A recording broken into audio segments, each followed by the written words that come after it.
From Lagos, the nation's commercial capital, this is the news at 10.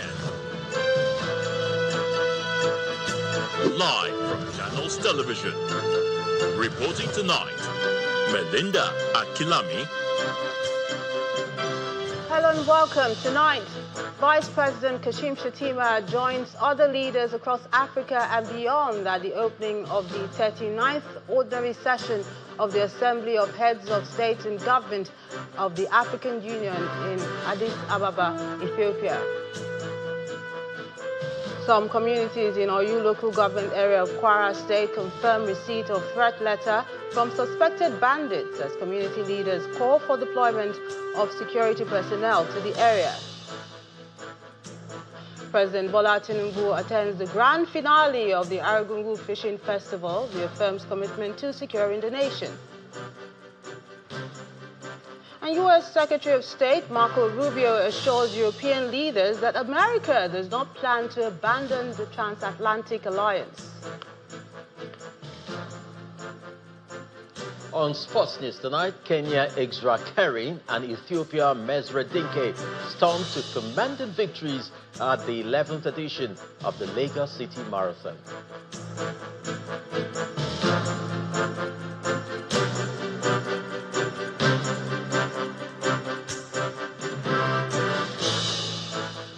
Vice President Kashim Shettima has joined other leaders across Africa and beyond for the opening of the 39th Ordinary Session of the Assembly of Heads of State and Government of African Union in Addis Ababa, Ethiopia. During the meeting, the President of the Republic of Burundi took over as a new chairman of the African Union for this year. Our State House correspondent, Emperor Simon, has this report. The African Union headquarters in Addis Ababa, Ethiopia, comes alive as African leaders gather for the 39th Ordinary Session of the Assembly of Heads of State and Government of the AU. Excellence, ambassadeur, représentant permanent. Vice President Kashim Shettima, who represents President Bola Tinubu at the event, joins at least 49 heads of state and government of member states, leaders of global and regional bodies, and development partners, including the Prime Minister of Italy, Giorgia Meloni, for the opening session. In his welcome address at the summit with the theme Assuring Sustainable Water Availability and Safe Sanitation Systems to Achieve the Goals of Agenda 2063, Ethiopian Prime Minister Mr. Abiy Ahmed Ali calls for cooperation among African leaders towards the socio-economic transformation of the continent. Water is more than a resource. It is a foundation of development, innovation, and stability. It shapes our cities, our farms, our health, and our peace. The grand Ethiopian Renaissance Dam now powers homes and industry, exports electricity to neighboring countries, and shows how African ingenuity can drive shared prosperity. Describing the African Union as a flagship for multilateralism in a world marked by division and mistrust, the United Nations Secretary-General, Mr. Antonio Guterres, acknowledges the role of the African Union in the shared struggle for justice and equality as it makes case for African permanent seats on the UN Security Council. I will carry with me always the unwavering decisive support of the African group in the UN on issue after issue, initiative after initiative, in the shared struggle for justice and equality. The absence of permanent African seats in the Security Council is indefensible. This is 2026, not 1946. Whatever decisions about Africa and the world are on the table, Africa must be at the table. Mr.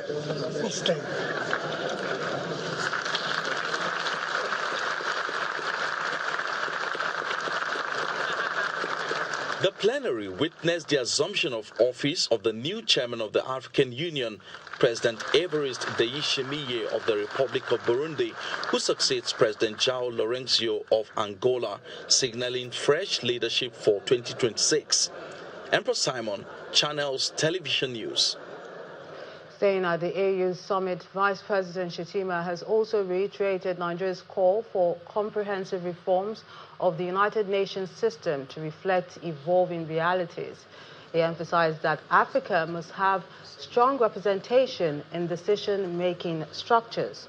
He made the comments during a high-level bilateral meeting with the United Nations Secretary-General Antonio Guterres on the sidelines of the 39th summit in Addis Ababa. In his remarks, the UN chief urged Nigeria to lead Africa's quest for a restructured global order, describing the country as uniquely positioned to lead the continent towards superpower status. Both leaders pledged to deepen cooperation with Mr. Guterres, reaffirming the UN's support for Nigeria's reform agenda. Back home, 3 communities in Oyo local government area of Kwara State have received a letter from suspected bandits informing them of a planned attack in their community. A visit to one of those communities shows that the people are already living in fear as residents appeal for more security in the area. Barely 2 weeks after bandits attacked and killed over 100 people at Woro community in Kayama local government area of Kwara State, the people of Ira in Oyo local government are now living in fear as they allegedly receive a threat letter from a terrorist group.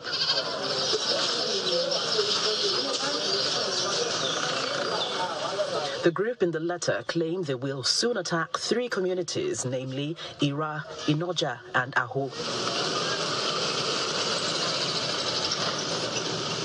A visit to Ira community where the letter was dropped at the commercial motorcycle park, very close to the palace of the traditional ruler, shows that very few people are left in the community.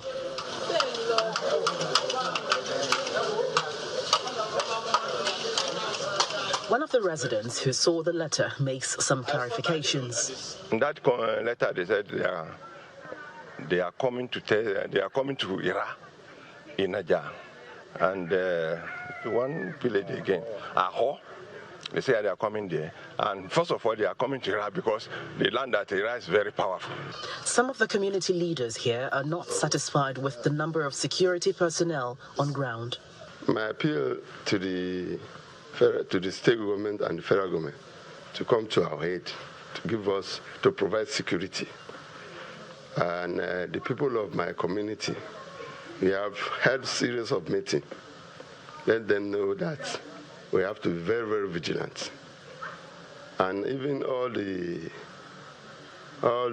non-indigenous, we have held several meetings too, that they should please, for now, not accommodate any stranger. We need government to help us. And we need security so that they will be around in case. However, the chairman of Oyo local government area says measures are being taken to secure the communities. The security agencies, they have been going around to assure the people that all is well and all will be well, inshallah. Is the state government aware of this? Yes, they are aware and are taking actions too.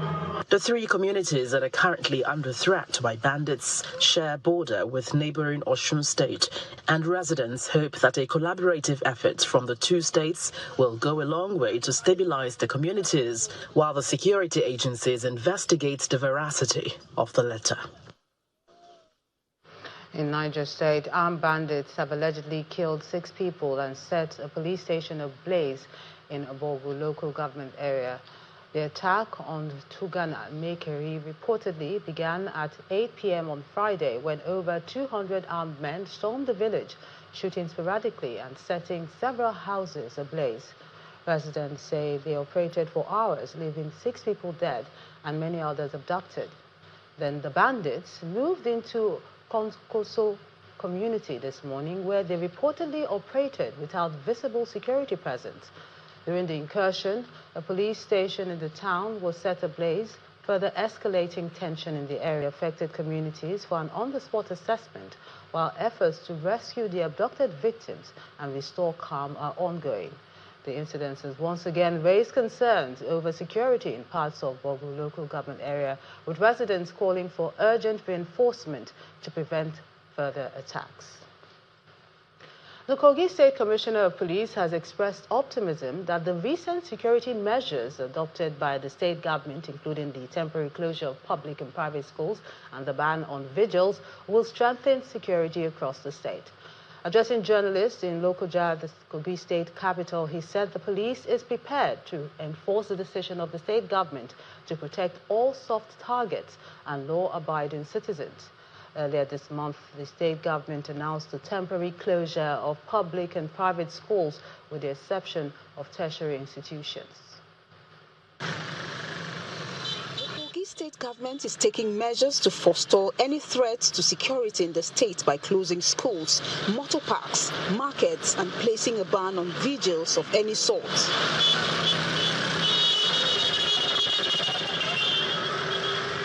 The measures are mostly implemented in Kogi West Senatorial District, which borders Kwara State.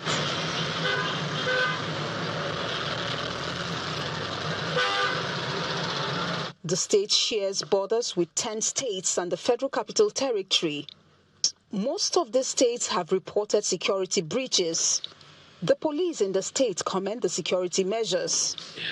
On last Friday, the combined team of security forces also continued the clearance operation, and a lot of bandits were arrested, neutralized, and their camps totally taken over.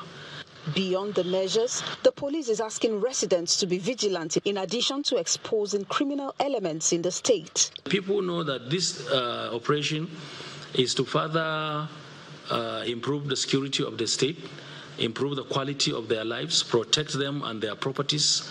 So we always enjoy a very, very considerable support and cooperation from members of the public. However, there are calls for a time frame for the security measures, especially because of the impact on education and livelihood of residents. You cannot have all policemen everywhere. Now, if you close all schools for about 10-15 days, what is the next line of action? The parents, the guardians, how have you keyed them into it to take proactive measures when this school will resume? That's very fundamental. Some of these things, government needs to go the extra mile, and so we understand when government says it's an emergency that we have to take, and that the government gave reasons for it that says it is because of insecurity. So the fact that they gave a reason for it makes it make the people understand that there is need for us to accept it. Again, it is time bound. That is what we're asking. How long will it be? But for now, we understand why the government is doing it. The state government is assuring residents that security agencies are on alert to combat any threat in the state. Staying with security matters, troops of 6th Brigade of the Nigerian Army, Sector 3, Operation Wellstroke, have intercepted and apprehended a gun runner at a riverbank in Ibi local government area of Taraba State.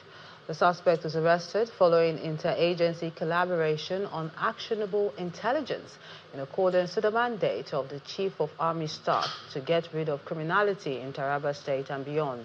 The suspect is still in custody of the Nigerian Army and is being interrogated to ascertain his source and buyers. It is a product of synergy within the security agencies. You can see we are here. It is everybody doing their bit, and we're able to look beyond their camouflage and to get this.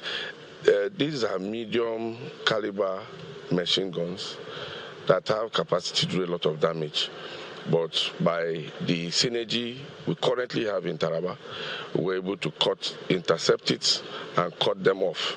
And currently, we are on the trail of where he got it from and where he was going to, and I will not divulge that because there's an ongoing investigation. The mandate of the Chief of Army Staff Lieutenant General Shaibu, is that we should get rid of all criminality and ensure that Taraba remains a safe haven as it is. So we are not going to relent. I've already put in place measures together with my other sister agencies. We have joint efforts that we have put in place to ensure that our boot remains on the neck of anybody that wants to make trouble in Taraba State. In part two, after the break, President Bola Tinubu attends grand finale of the Argungu Fishing Festival, reaffirms commitment to securing the nation. That's in a moment. Join us again.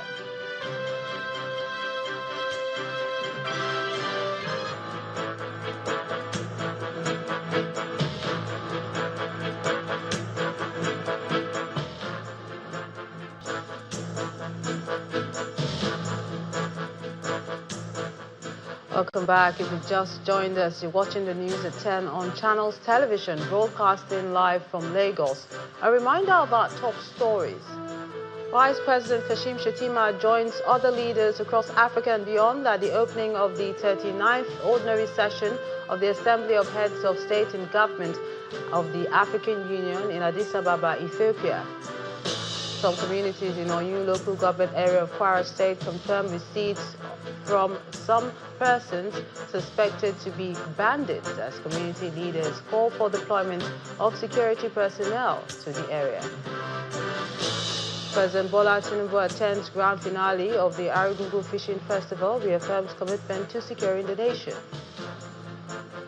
And U.S. Secretary of State Marco Rubio assures European leaders that America does not plan to abandon the transatlantic alliance.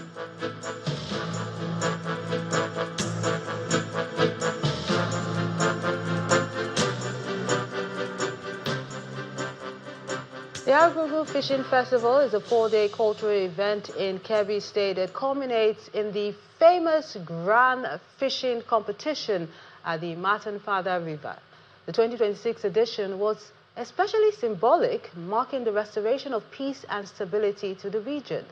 One of the dignitaries who graced this year's event is President Bola Tinubu, who reassured Nigerians that his administration will win the war against insecurity to enable citizens pursue their lawful activities in peace.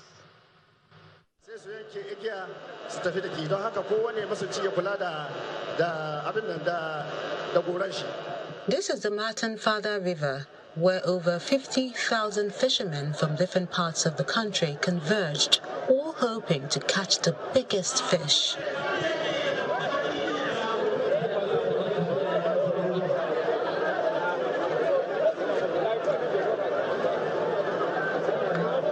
Among the dignitaries is President Bola Tinubu, the special guest of honor at the Argungu Fishing Festival in Kebbi State.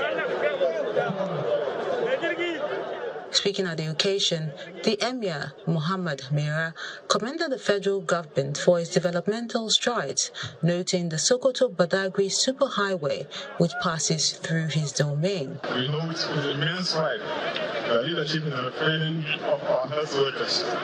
Efforts that are behind you, the executive position of African Union's champion of community health. In public works, the region is unmistakable. The coastal highway and the Lela Badagry superhighway, which Kebbi State stands as the single largest beneficiary, are not mere roads. They are arteries of prosperity connecting our rural farmers to continental commerce. In 2020, the government commenced this proposal. It is in this same spirit of a new route that I most certainly seek your indulgence. In 2022, the federal government commenced the construction of the Festival Event Center here in Argungu. An over intervention designed to permanent world-class infrastructure for this UNESCO recognized cultural asset. By 2022, the project is abandoned. We humbly request that in fulfillment of our campaign pledge to strengthen and revitalize this festival, we grant closely the direct completion of this center. while the Kebbi State Governor, Nasir Idris, thanked the President for honoring the invitation, adding that his administration has recorded significant achievements across key sectors. Distinguished guests, beyond Argungu Festival, our administrations have recorded giant strides across key sectors of Kebbi State development. Your Excellency, as a governor of direct expression from civil service and a teacher in particular, we have deliberate policy of free education in Kebbi State. Mr. President, we welcome you. Mr. President, we thank you based on the support you have been giving us. And I pray that the way you came here with your encourage and all other people, pray Almighty God should take all of us back to our various destinations safely. And thank you, and God bless all of us. In his remarks, President Bola Tinubu described the festival as a historic event and symbol of national unity, pledging to strengthen security nationwide so that citizens can live in harmony. The relative peace we are witnessing today in this region is not accidental. It is the result of sustained investment in security, intelligence gathering, and community engagement. I assure you that the fight against insecurity of any kind of banditry and insurgents will be won. This year's fishing contest produced record-breaking catches. The first place fish weighed in at 59 kilograms, followed by the second at 41 kilograms, and the third 33 kilograms. Politics now. The chairman of the Progressive Governors Forum, Governor Hope Uzodinma of Imo State, has inaugurated the local government coordinators for the renewed hope agenda of the All Progressives Congress in Nasarawa State. The inauguration was performed during a rally organized in support of President Bola Tinubu, Vice President Kashim Shettima, and Governor Abdullahi Sule of Nasarawa State. During the rally, the APC national chairman also welcomed some new members into the party. Our correspondent Halima Gayam has this report. Members of the All Progressives Congress gather at the Lafayette Square in solidarity of President Bola Tinubu, Vice President Kashim Shettima, and Governor Abdullahi Sule of Nasarawa State. Governor Sule leads the national chairman of the party, Professor Nentawe Yilwatda, the chairman of the Progressives Governors Forum, Governor Hope Uzodinma of Imo State, former governors of Nasarawa State, and other party leaders to the rally ground.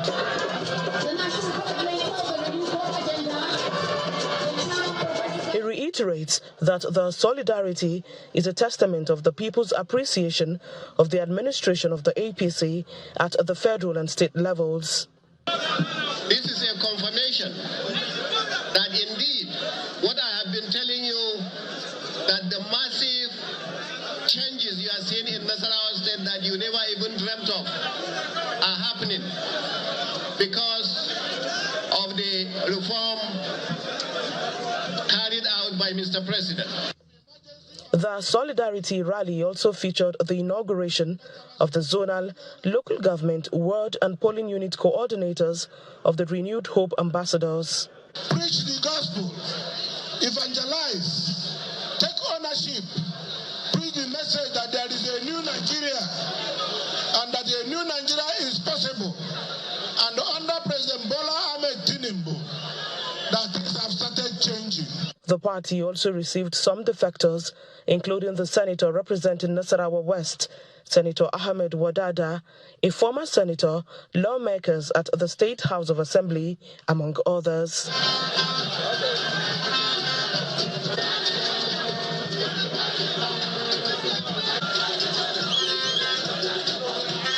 Honorable members, you are welcome to our house.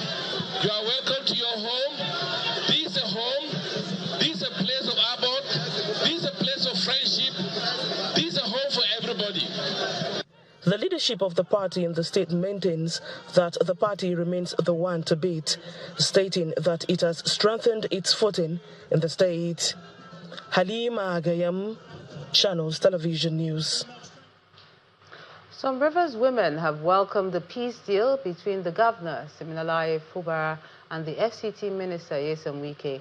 This was made known at the Isaac Borough Park in Port Harcourt during a special Valentine's session put together by the Rivers Women Unite for Sin group. Thanking President Bola Tinubu for his intervention, the group's convener referred to the FCT minister as the leader, even as she expressed optimism about the state's progress. Our correspondent Charles Oporum has this report.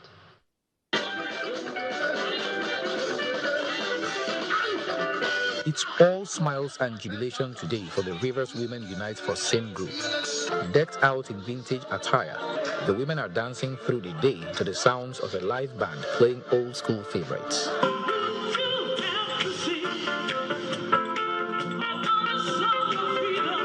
In the spirit of love, they are celebrating the reconciliation between Governor Siminalayi Fubara and the FCT minister, Nyesom Wike.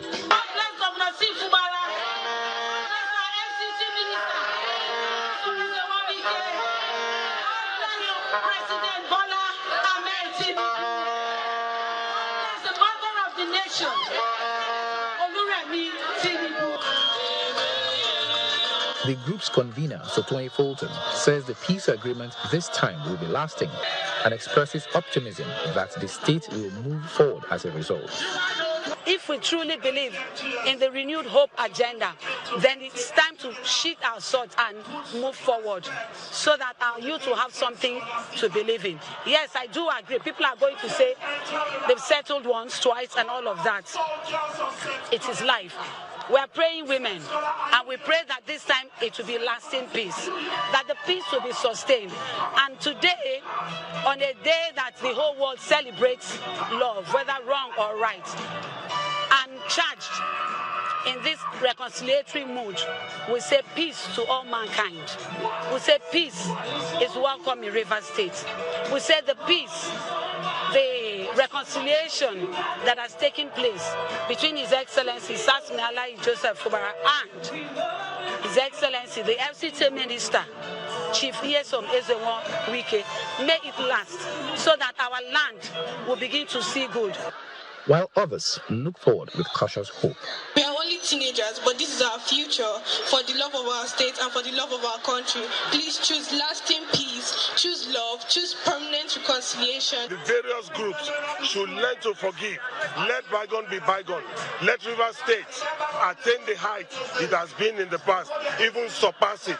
I pray that God Almighty will continue to enhance these women with the wisdom to continue to pray for this country and for the state.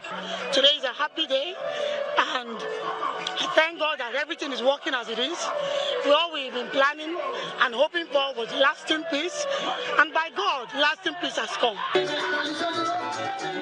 The expectation is that as Governor Fubara's current tenure progresses, this peace deal will stand the test of time, allowing Rivers State to finally leave the political imbroglio behind. Charles Oporum, Channels Television News. Still ahead on the news at 10, economic think tank Financial Derivatives Company forecast inflation to ease to 13.35% in January on stable FX and lower petrol prices. That's in a moment. Join us again.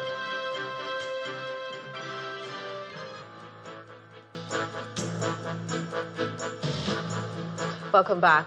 Business executives have been asked to embrace innovation, strategic foresight, and adaptive leadership as essential tools for survival in a rapidly evolving economic landscape. The founder of ACO Group, Mr. Alfred Okogun, made this known at an executive leadership retreat in the nation's capital, Abuja. According to him, innovation is now a defining factor between survival and collapse in today's business climate. And executives need to think outside the box and rethink traditional leadership models. Our correspondent, Victoria Long John, has the rest of the story. It's a gathering of business executives, development experts, and policy influencers at this executive leadership retreat organized by Peace Building Development Consult. Because if you have relationship not based on money. The retreat centered on the theme Business Leadership and Innovation Management provides a platform for leaders across sectors to deliberate on emerging economic realities and develop strategies for sustainable growth in the business environment. Leading the conversation is the founder of Argungu Group PLC, Mr. Alfred Okoegun, who reflected on his personal story to success, stressing that organizations must create systems that encourage creativity and continuous learning. Let's grow a company that can outlive anybody that works in that company. And we're trying to grow a company for perpetuality. And to do that, the leadership has to be strong. You have to look out for talent, develop them. Let them feel that it's part of them, they are part of it. It's the only way. And those of us who are already in leadership position, to take extra time to look out for talents, groom them, and just planting them. Your own is to make your life better and make others around you a lot more better. He also challenged the participants to embrace innovation as a core driver of competitiveness. With just the mobile phone right now, people are able to grow empires, big businesses, just because they've been able to learn something, because they have been able to stay in an environment of which they make certain people. So therefore, encourage young ones to reach out, participate in seminars, just like this one we're attending right now. For the participants, the retreat is value for money spent and timely amid economic uncertainties and shifting business dynamics. I realized that yes, there is value for the money. And I believe we have learned a lot that I can put in to the business of our state. Government understand that leadership is not something that you inherit. Even though we have traditional institutions where people by inheritance become leaders, but we know that you can develop leadership attributes and traits through learning and experience. The retreat ends with a renewed commitment by participants to champion innovation-driven strategies in their respective organizations and cultivate leadership cultures that inspire growth, accountability, and long-term impact. From Abuja, Victoria Longjohn, Channels Television News. Weeks of protests in Makoko have come to an end after residents and the Lagos State government reached an agreement following the recent waterfront demolitions. At a media parley with judiciary editors and correspondents in Lagos, the Attorney General and Commissioner for Justice in the state, Senior Advocate of Nigeria, Lawal Pedro, says the government's action was for the safety and preservation of the rule of law. Our judiciary correspondent, Shola Shoyele, has this report. The Lagos State Attorney General and Commissioner for Justice led senior officials of his ministry to answer questions from judicial editors and correspondents on prevailing contemporary issues of law and justice. On the issue of forced demolitions, housing rights and compensation, especially for those recently affected by the demolition of waterfront settlements, the Attorney General reiterated that government was not targeting anyone, but was simply upholding the rule of law.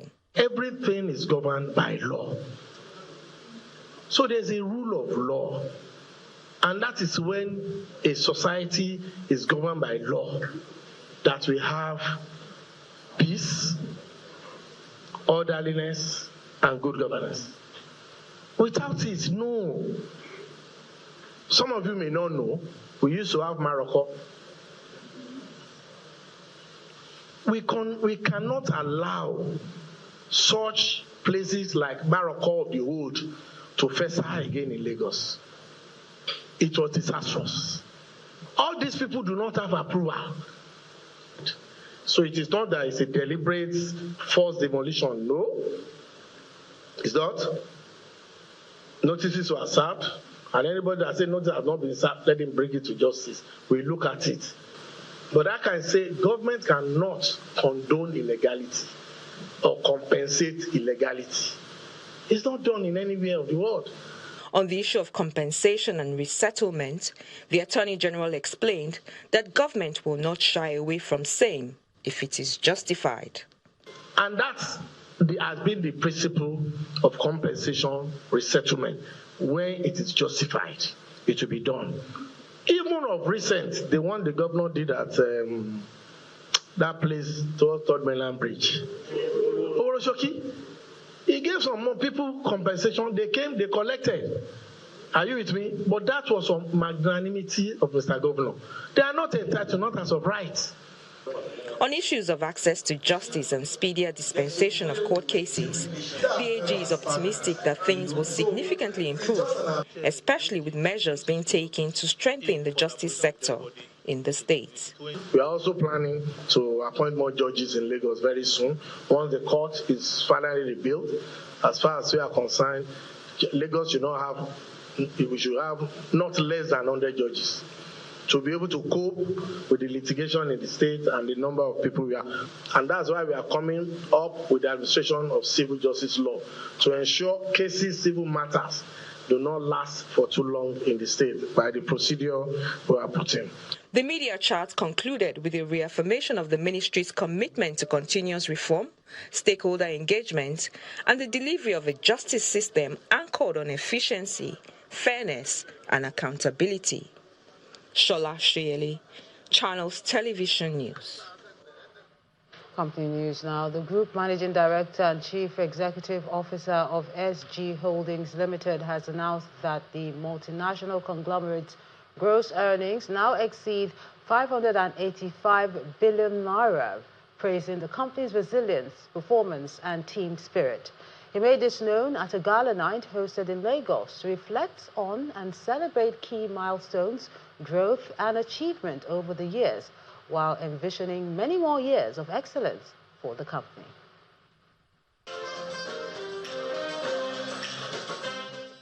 A relaxed atmosphere with soothing saxophone melodies creates a warm and welcoming ambience for partners, stakeholders, and staff of SG Holdings Limited. The multinational conglomerate operating across energy, oil trading and storage, and marine logistics proudly hosts a gala night in Lagos celebrating growth and excellence. Don't walk away from me. Don't walk away from me.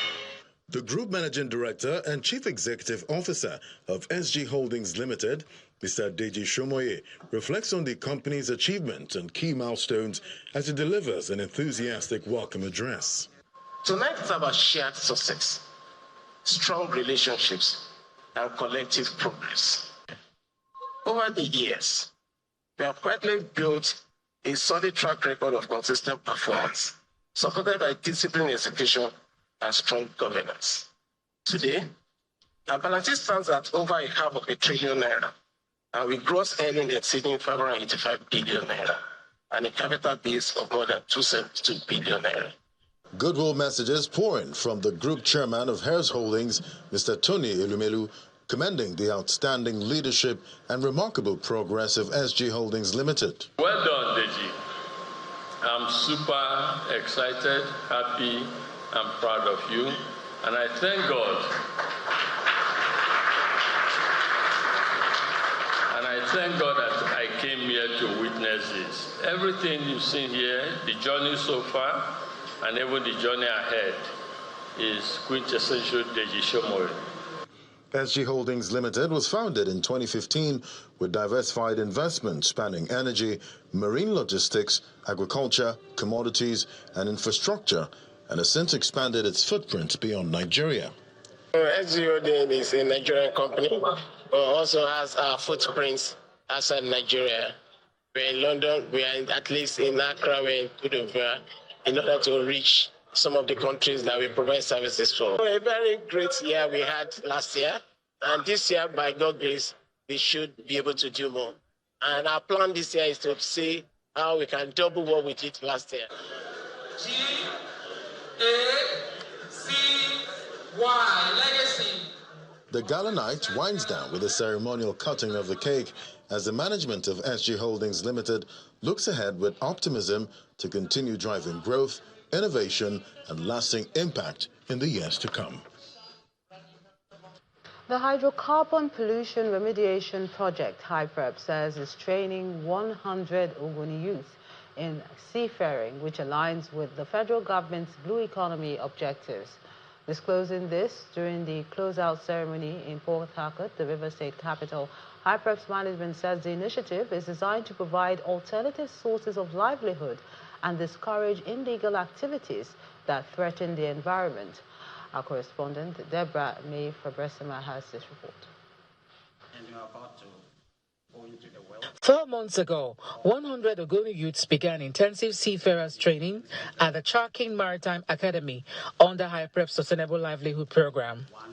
Inside this hall, these youths have now emerged as trained seafarers, equipped with maritime safety knowledge, vessel operation skills, and survival training to work on board ships in various capacities. Beaming with smiles, they received their certificates. Now certified as seafarers, these young men and women are now open for employment opportunities in the maritime industry, both locally and internationally. In his remarks, the project coordinator of HYPREP says the training supports the federal government's blue economy agenda by expanding opportunities in the maritime sector. This personal ceremony is an important milestone in HYPREP's efforts to restore livelihoods and promote sustainable development in Ogoni land. As a project, we expect that every beneficiary here today will put the skills that they have acquired and the certificates they have obtained to good use. These skills and your achievements should not end here. Rather, they should serve as a springboard for self-reliance, dignity of labor, and long-term economic empowerment. A representative of the trainees expresses appreciation to HYPREP for the opportunity to undergo training at the Maritime Academy, describing the program as life-changing. For a very long time now, we Ogonis have been involved in other categories of activities, but not actually looked on the sea as well, on the maritime aspect.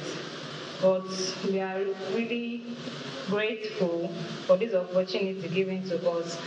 And we want to say a very big thank you, and we hope that some more of this will continue to come. We heard about you during the training. HYPREP's directors, representatives of Renaissance Africa Energy Company, officials of Charking Maritime Academy, and other stakeholders attended the closeout ceremony. This latest graduation brings to 230 the number of Ogoni youths trained by HYPREP in high-demand skills.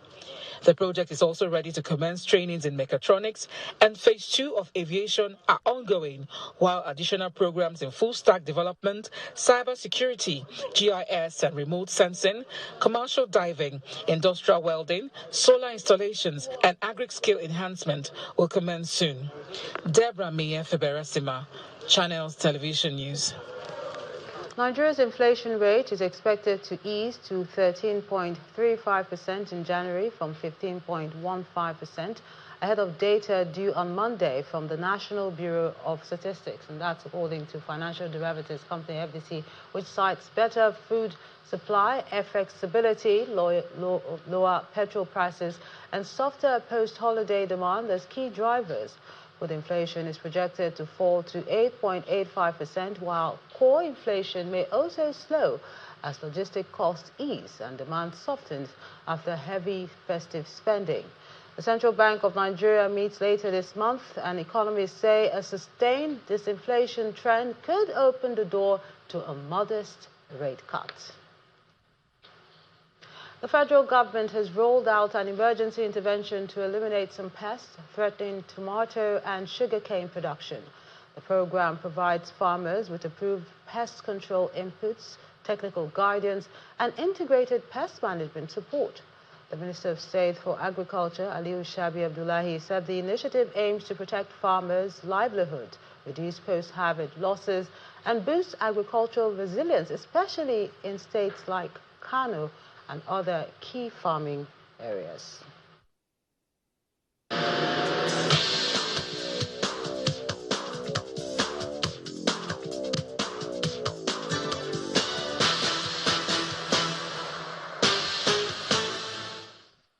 Welcome to Sports News. Kenya's Isra Kerin and Ethiopia's Mesret Dinke delivered a Valentine's Day masterclass, storming to victory at the 11th edition of the Lagos City Marathon. This year's edition of the 42-kilometer race began from Ahmadu Bello Way in Victoria Island and went through the newly constructed Coastal Highway and ended at Eco Atlantic City.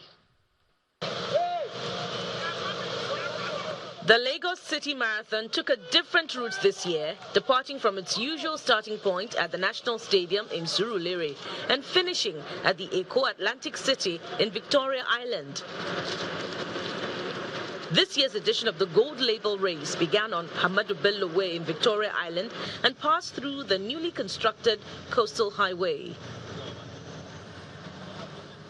As expected, the East Africans pulled away from the rest of the pack as the race approached the 20-kilometer mark under Lagos' humid conditions.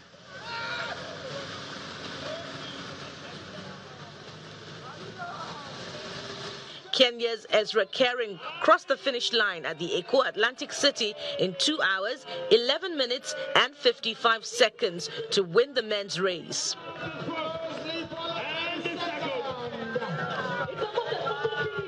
In the women's category, Ethiopia's Mesret Dinke finished first in 2 hours, 37 minutes and 36 seconds, clinching her second Lagos title after previously winning in 2021.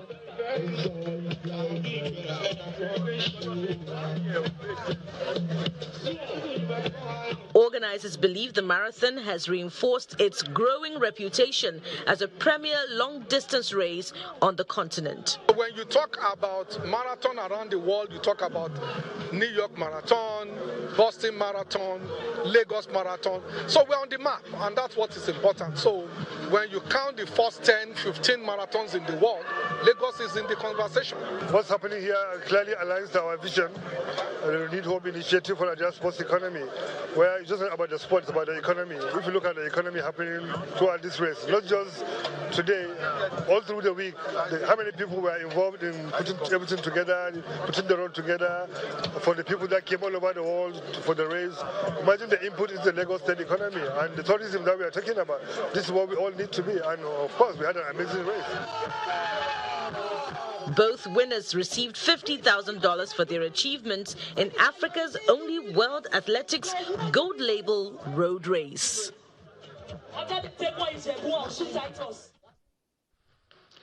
Super Eagles midfielder Frank Onyeka has shared his thought ahead of Coventry City's crucial championship clash against Middlesbrough, with the league's top two set to go head-to-head at the CBS Arena on Monday. Although Onyeka was unable to feature against Oxford United last week, he could be in line to make his debut after completing a January loan move from Brentford to the championship side. Speaking at the pre-match press conference, the 28-year-old expressed satisfaction with his early adaptation to the squad, highlighting the diverse qualities within the team and his focus on settling in quickly with his new teammates. Play Brentford, how to train and how to, want to play. So I also try and bring that intensity into training. Doing everything we can to throw and focus on the game, because obviously it's a big game, and who wins, gold, will stay on top. And for us, we are just, focusing ourselves, and we know it's going to be a very intense game. So we are doing everything we're training well to make sure we are ready for the game. In the English FA Cup, 7-time winners Manchester City survived an injury setback to see off League Two side Salford City and booked their place in the 5th round. Informed Dutch forward Crescencio Somerville rescued West Ham United in extra time as they avoided a shock at League One Burton. League One side Mansfield Town came from behind to defeat Premier League strugglers Burnley and reached the 5th round for the first time since 1975. Australian forward Mohamed Toure continued his stunning start to life on loan at Norwich City as the side secured a 3-1 win over West Bromwich Albion.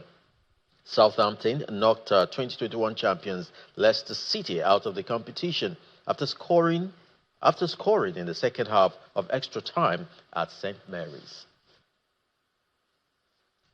Arsenal boss Mikel Arteta has admitted that the FA Cup 4th round tie against Wigan Athletic could be a welcome break from the Premier League, in which they dropped point against Brentford on Thursday. Arsenal will welcome the League One side to the Emirates Stadium on Sunday for the first time since the FA Cup semi-final in 2014 in what should be an entertaining clash. Arteta said the game against Wigan Athletics might be an opportunity for Brazil forward Gabriel Jesus to build form and fitness. Wigan Athletic are currently without a manager and find themselves in the relegation zone. It's an opportunity for the team, again, with another competition and the history that we have related to that competition. It's amazing. We play at home again, and I'm really excited to recover and go again.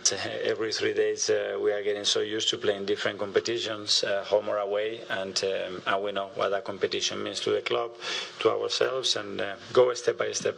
When you come to a competition, you have to be excellent on the day, and the rest, the shirt that you wear, the badge that you wear is irrelevant. So we're going to have to prove that against Wigan again on.